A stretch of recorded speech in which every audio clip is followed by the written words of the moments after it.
Alright guys, so I'm going to make an attempt to clean through this mess that I have in my garage here.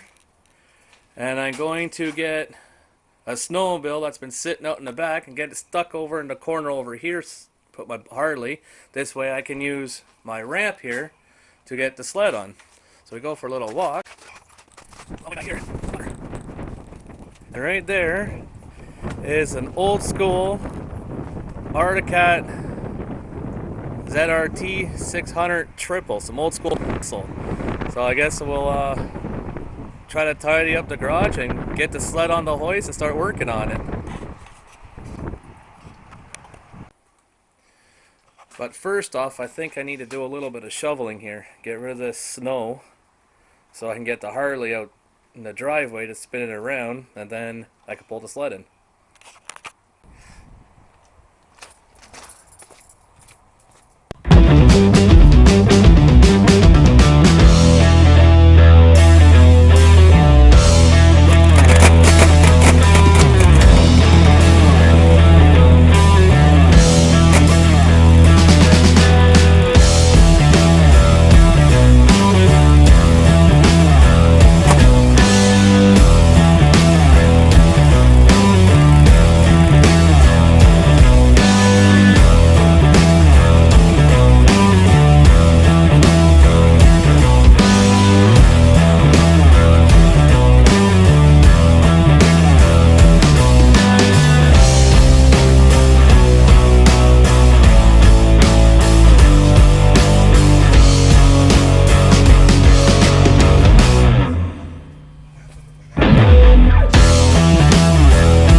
Removed the hood and shoved it up there for now, but now I just have to get in and start to tackle the mess of this engine here, and then hopefully come next winter, be able to give it a little bit of a rip.